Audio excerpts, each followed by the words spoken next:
President Park Geun-hye apologizes for a scandal that's thrown the nation's top office in hot water. What follow-up measures will we see, and how will this reshape the political landscape? Amending the Constitution is an issue that has resurfaced repeatedly over the years, but will recent discussions lead to concrete progress? The U.S. and North Korea hold surprise talks behind closed doors.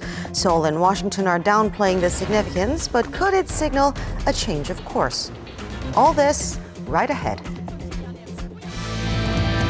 Welcome to News Inside. I'm An Jang-hyun. Let's welcome back our panelists. Professor Shin Sang-hyuk from Kyung University Graduate School of International Studies is back with us, as is Dr. Bong Young-sik from Yonsei University Institute for North Korean Studies.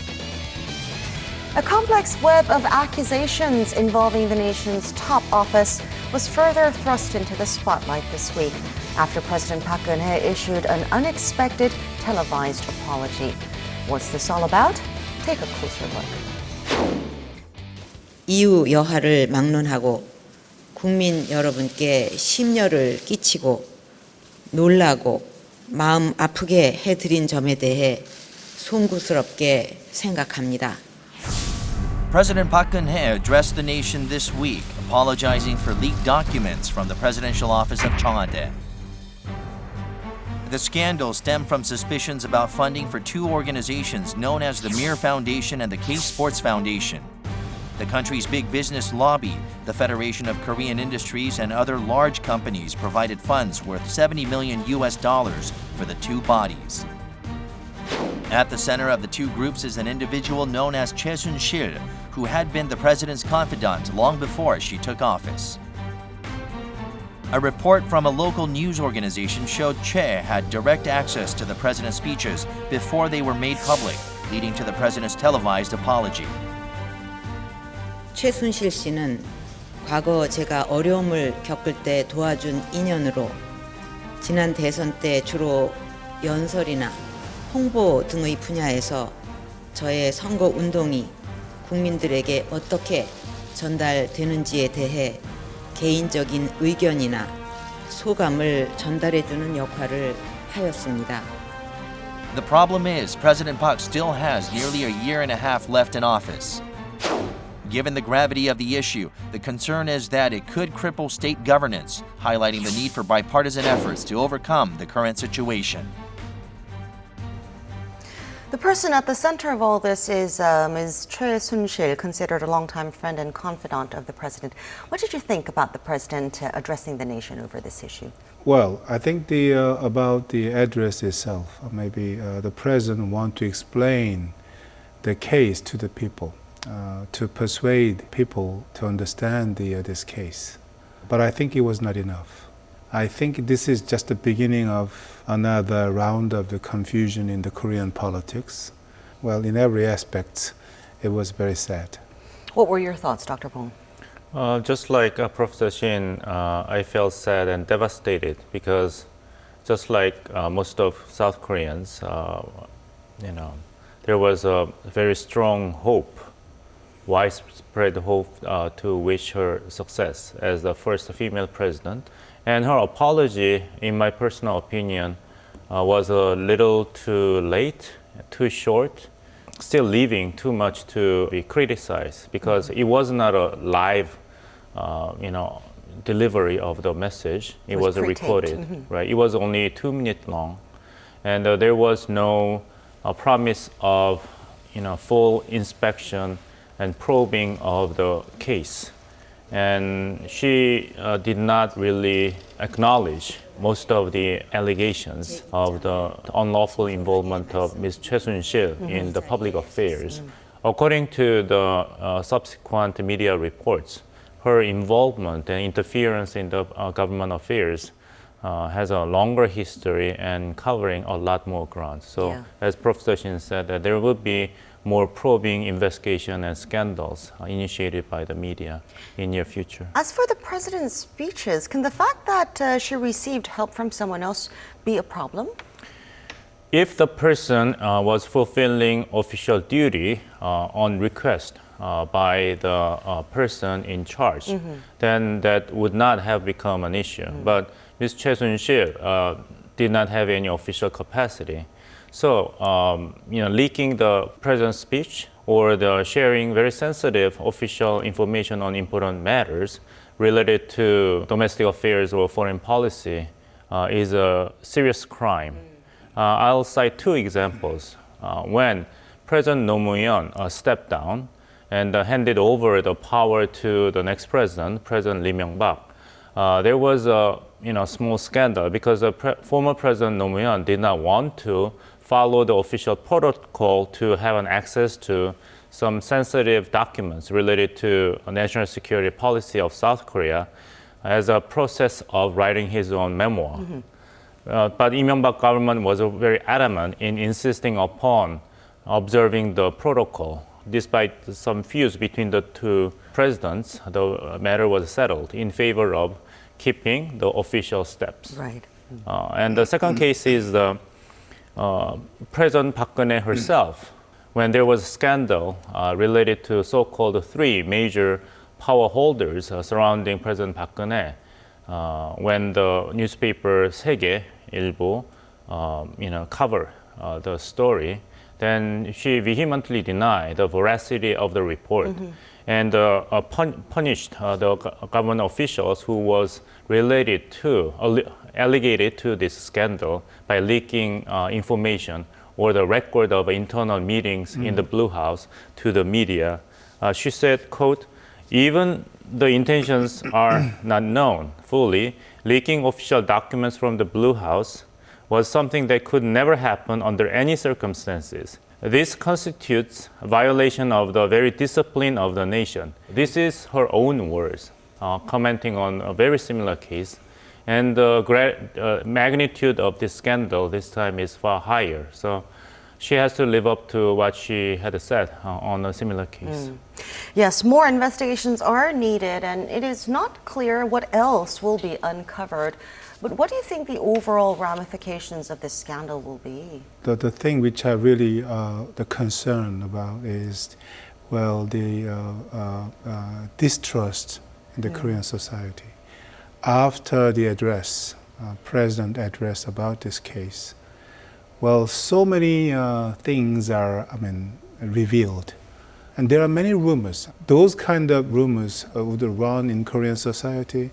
It will divide our society. This is one of the serious obstacles for us to make progress in every aspect. Considering situation we are facing, economy is very slowed down, and the politics we are facing North Korean crisis, and we are in the jam between North Korea, mainland China and USA and Russia, Japan. So in every aspect we are in a very difficult situation. So divided people, divided opinions, divided politics, all these things, the most concerned thing, personally, I think. Second one is, yes, in the politics, there will be, many difficulties in make progress. Well, just after this case was reported, from the lawmakers, particularly opposition lawmakers, they have hinted that they may boycott the discussion about the President Park's flagship economic policy, such as labor reform, which is very important for the Korean economy. And they even they said that maybe they will not, they will withhold the approval of next year's budget, which is also very important for the Korean economy. I think in every aspect, we are facing, one of the highest, one of the strongest wall, in our efforts to achieve the economic development and improve the maturity of the Korean politics. Now, scandals like this involving the president's acquaintances or family members often break out toward the end of a presidential term. We've seen this happen over and over. Why do you think that is? I think that's a natural cycle. At the beginning of president's term, there is a commitment to clean politics. So the Blue House and other government branches would be more rigorous in preventing any scandals from actually happening in the first place. But as you move on, then you tend to rely on people who you can personally trust, and there will be some favorite government officials. So concentration power seems to be the natural course of event for any government as it, moving toward the end of its term. But this kind of scandal is something that is only possible in the feudal system, as the Chief of Staff, Mr. Lee, said in his own words in response to the question from the members of the National Assembly. So regardless of the timing of this outbreak of the scandal, whether it was taking place at the beginning of the presidency or the later term of the presidency, it doesn't really matter. The magnitude of the scandal cannot be affected by the timing of its outbreak. Professor Shin, you mentioned how concerned you are about growing public distrust in the system. How do we go about fixing that? Well, I think one thing which I think important at the moment is the president should explain very frankly as it is. About all the case, and the government should take actions to arrest Ms. Che to find the truth about this case. At the same time, timing is very important, but the President Park should have to reshuffle as the secretariats at Blue House. In every aspect, they should show the new beginning to the people. Without those kind of efforts, I think that she will be trapped in a kind of the difficulties, made by or caused by this scandal. The history tells us that dramatic measures seems to be very important. It must be taken very fastly, and that it must be very well prepared. But I think considering situation facing the President Park and the government, I doubt how efficiently they will take the follow-up actions to overcome or to deal with this case. Well, before this public apology was issued, President Park Geun-hye made another unexpected announcement calling for a constitutional amendment reversing the presidential office's previous stance. But in light of the recent scandal, the question is, can the issue gain enough momentum and lead to actual change in the nation's highest law?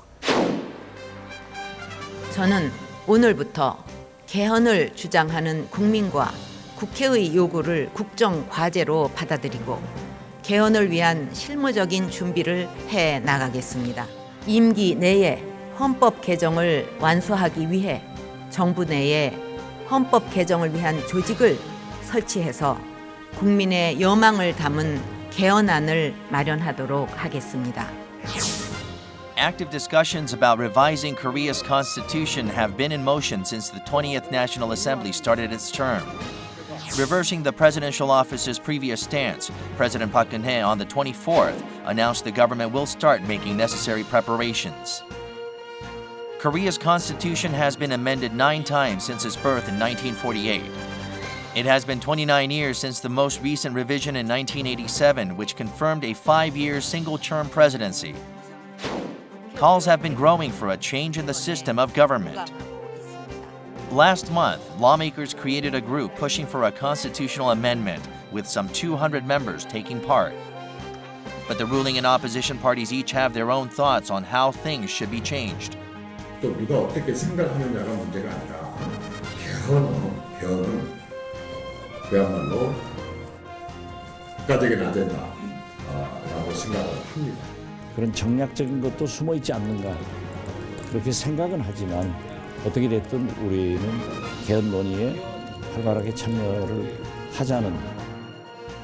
The issue of amending the Constitution is one that has surfaced under multiple administrations in the past. With just under a year and a half to go for President Park, we look at whether the debate will lead to tangible results. President Park said the issue can no longer be delayed. Why do you think she brought this up now? The constitutional revision was first proposed by the Speaker of the House, Mr. Jung Se-kyun of the opposition party. So that gives more momentum to discussing this matter before the end of President Park's tenure. But what is interesting is that President Park has suddenly shifted her original position, which she was opposing the discussion She had of said it's still too early. right, too early and discuss. premature, and we should not drop our focus away from our job to make ordinary Korean people's lives better. But suddenly she shifted the position and say that we can no longer wait to deal with the constitutional revision. But what is troubling is that her justification so far to prevent any open discussion and consideration of constitutional revision has been her call for national unity to make utmost effort to revive the national economy. But currently, the state of national economy is unfortunately quite miserable. The growth rate of the national economy in the third quarter this year is once again below 1%, 0.7%. And this is the fourth consecutive quarters that national economy failed to grow above 1%. So everyone is suffering, and every corporation are worried about degeneration of the economic conditions. And why?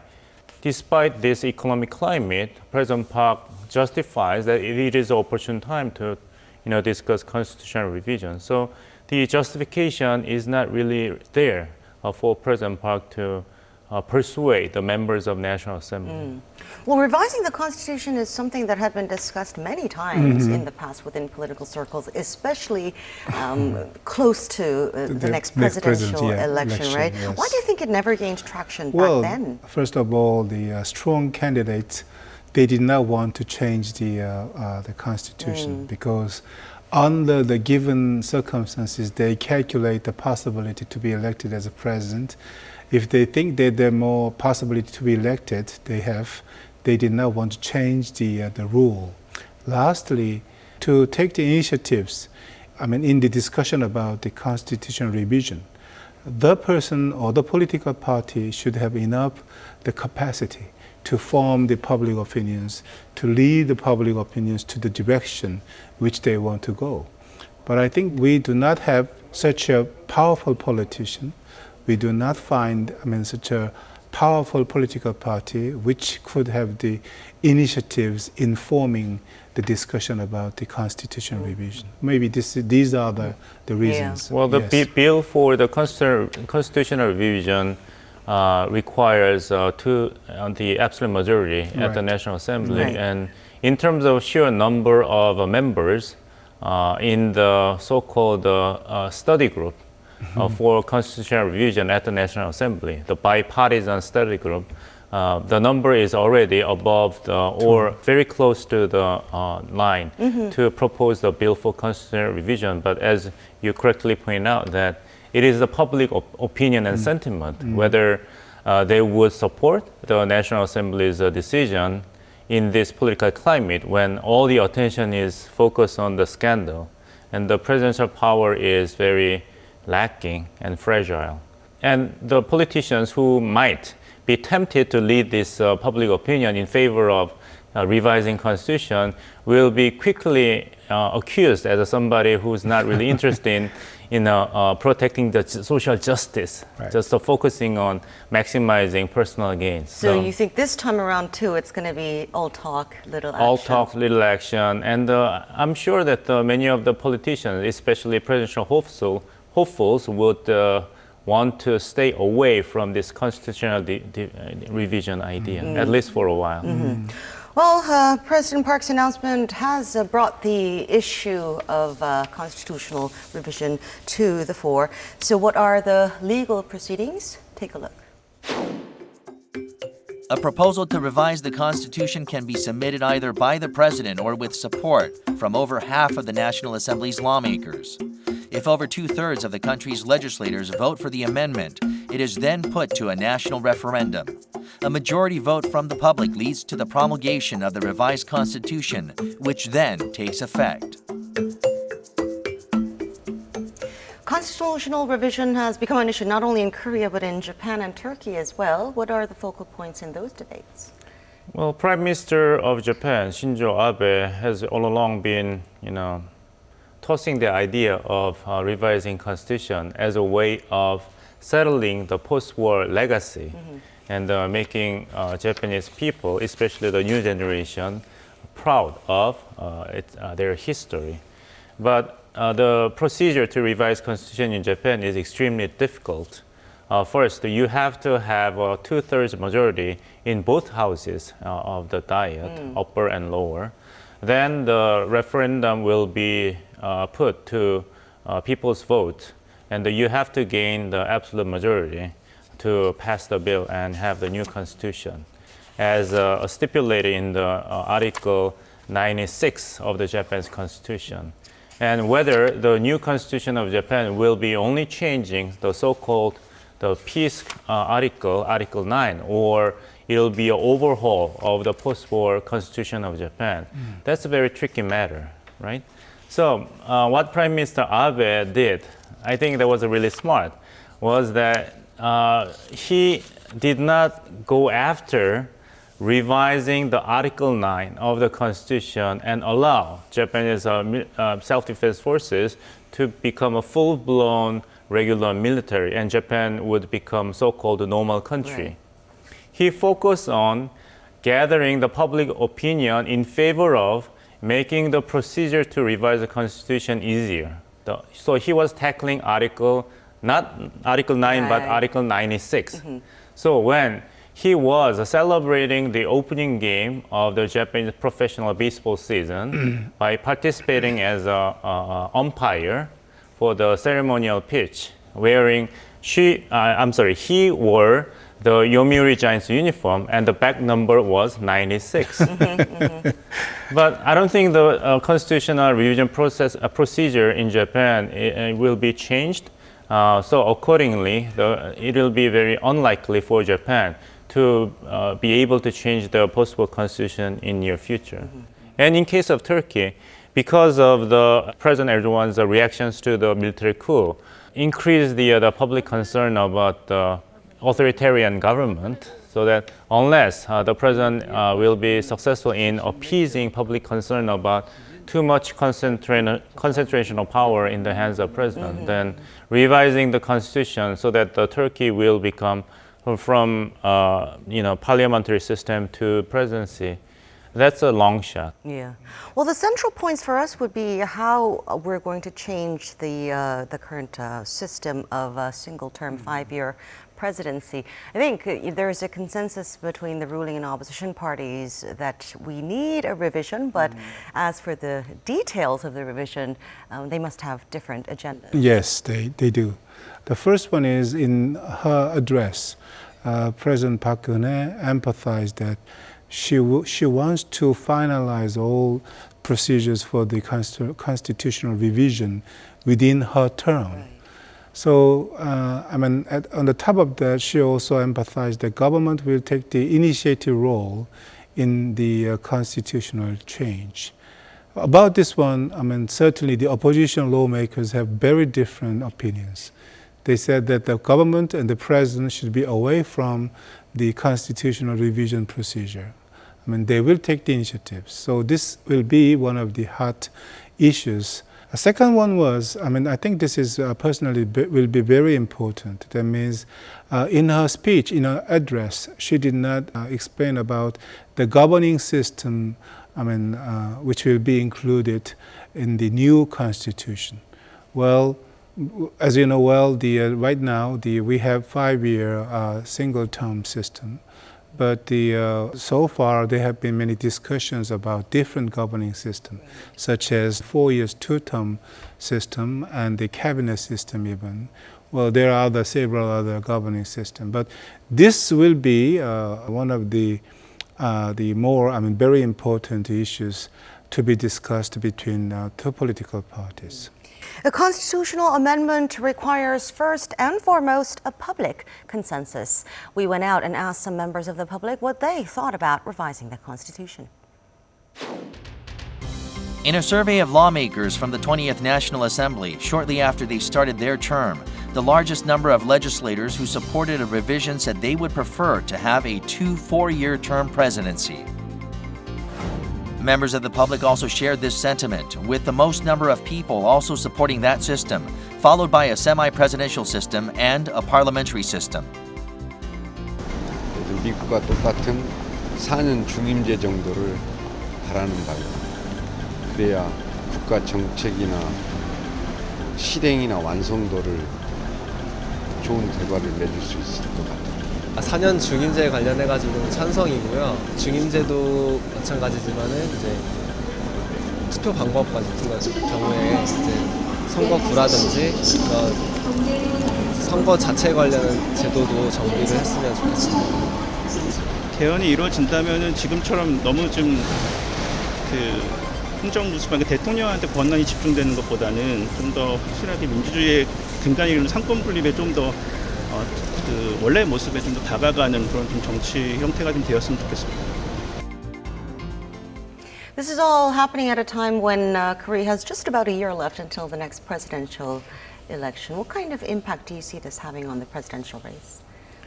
Well, as Professor Shin pointed out, that there are so many different ideas and opinions about the constitutional amendments. So sorting out those ideas would take a lot of time. So I doubt whether there will be enough, public discussion and concentration of the ideas enough to keep the ball rolling toward the actual amendment of the Constitution within this time frame. You're talking about within 17 months, you have a new Constitution.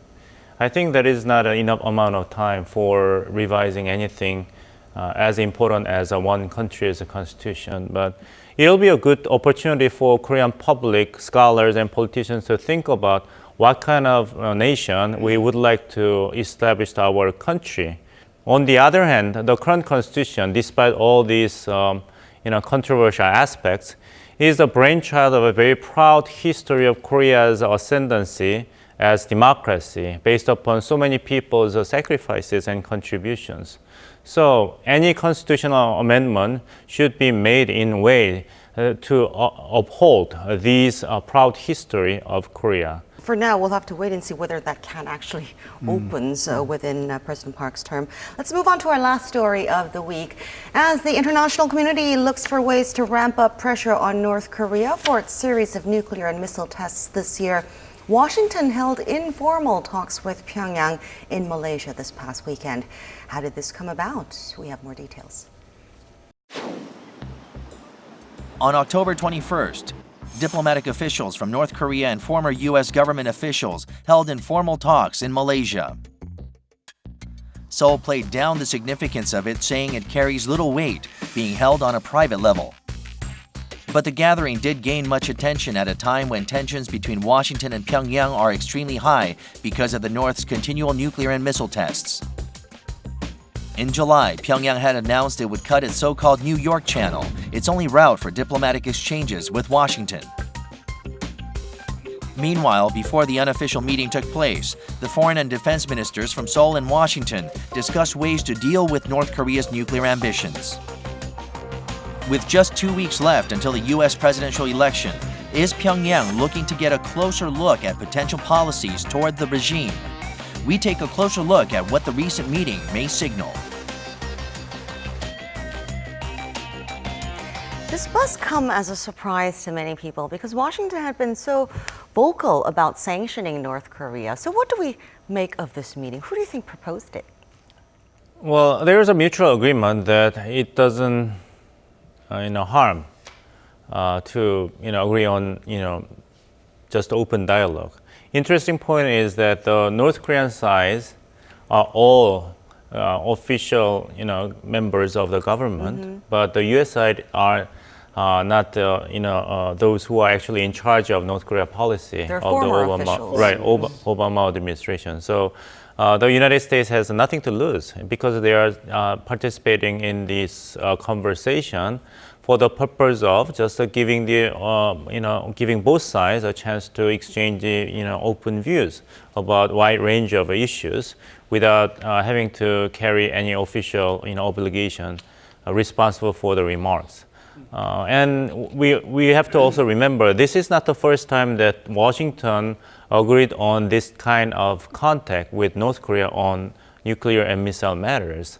In the spring, there's another meeting similar to this held in Berlin, and Victor Cha, who used to be in charge of North Korean policy during the Bush administration in the White House, also participated. So this is not just a sudden change of the U.S. policy toward North Korea, but it's a continuation of U.S. policy toward North Korea, which assumes that pressure diplomacy, including economic sanction and consolidation of security partnership with Japan and South Korea on one hand, is not incompatible with keeping the channel of dialogue open with Pyongyang. So what can we infer from the list of delegates who were at this meeting? Well, from the North Korean side, as Dr. Bong pointed out, the very senior or core diplomats came to the table. Well, Mr. Han Sung-yeol, who is the Director General of the U.S. Affairs at the North Korea's Foreign Ministry, and Mr. Chang Il-hun, who is the Deputy Ambassador to the United Nations. So they are core diplomats in dealing with in the context and negotiations with the USA. And from the U.S. side, Mr. Carluch, who was the former special envoy to North Korea, the Department of States, and then Mr. Joseph Titrani, he also joined too. He was one of senior government officials dealing with the information. But these two gentlemen actually dealt with the North Korean relations about 2 decades ago. So they are former government officials. So as Dr. Bong explained, they discussed many things, but I want to emphasize this point. Right now the USA and Korea stepped up tightening the sanctions against North Korea. But the tightening the sanctions aiming at bringing North Korea to the bargaining table. So definitely the meetings can be the starting line for the official dialogue between USA and the North Korea. Another point, in fact, the contents discussions will be delivered to the next USA government, who will be the president of the United States, Mr. Trump or Mrs. Clinton. Whoever will be the president, definitely the administration will get the information about the talk between North Korea and the United States. What do you think about the timing of the meeting? Well, I guess Professor Shin already gave a very good answer to the question. From the North Korean side, the outcome of the United States presidential election is extremely important. So they would like to get as much reliable information about the prospective outcomes of the election. When George W. Bush launched the unilateral foreign policy in response to 9/11, then when George W. was up for re-election in the election 2004 against Senator John Kerry of the Democratic Party, I heard from my friends who are professors in political science in the United States that they never seen so many North Korean diplomats so much interest in the U.S. presidential election. So they like to get some headways to predict what kind of North Korea policy is expected by the new administration in Washington starting next year. And as you already pointed out, that I guess North Korea has been feeling the pain created by tough sanctions. It has been, more than 9 months since the sanction was imposed, the unilateral, multilateral sanctions. So I guess North Korea wants to have some wiggle rooms to see if there's any way out of the current network of sanctions. Now, Seoul and Washington have been trying to downplay the significance of the meeting, saying it wasn't a government-sanctioned meeting anyway. But we have to wonder whether things will take a different turn, because on this program, on our previous episodes, we have talked about the growing calls for dialogue. I think, the history, we have to refer to history.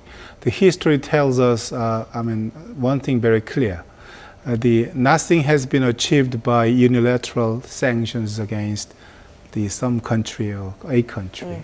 The South Korean government or American government should not forget that the sanctions is aiming at bringing the North Korea to the bargaining table. So we don't have to worry about having dialogue with North Korea. We have to keep on pressure on North Korean side for what? To change their policy, to change their mind. To participate, to have the dialogue with the U.S. and Korea. To find a solution to this problem. Well, I guess one of the concerns now is where this leaves Seoul, which has been very hard line with its stance against Pyongyang. Could Seoul find itself sidelined in Washington's North Korea policy considerations? If the Obama administration shifts its policy of strategic patience toward North Korea, then yes, there is a possibility that South Korea can be alienated from these dynamics by insisting upon only hardline policy toward North Korea.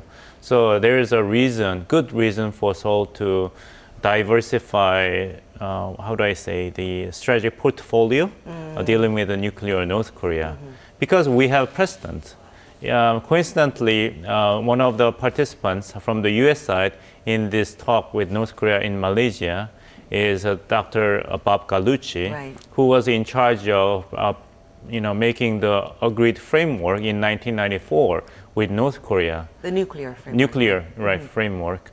And later he told to the reporters that the decision to enter into negotiations with North Korea was so abruptly decided by Clinton administration. So although he was a lifelong professional negotiator, the brief on North Korea's negotiation behavior was, according to his own words, the thinnest brief he ever had in any negotiations he participated. So Clinton administration did not really know about North Korea, but it decided to make a strategic shift from hardline policy, including surgical strike on the Yongbyon side, to negotiation, which eventually produced the 1994 agreed framework. So, and at that time, the Kim Yong-sam government was unilaterally sticking to the pressure diplomacy on North Korea.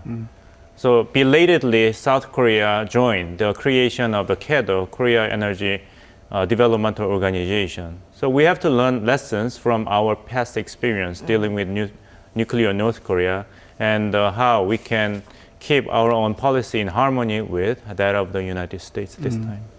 All right, let's wrap up our discussion for the week. Professor Shin, yes, we discussed about the Chosun scandal today, but we have to work together to overcome the challenges facing us because we are Korean, and for the prosperous future, the Republic of Korea, we have to work together. Dr. Bong? Right. There are 3 ways to correct your mistake, I learned in the self-help book. One is that when you apologize, you have to apologize.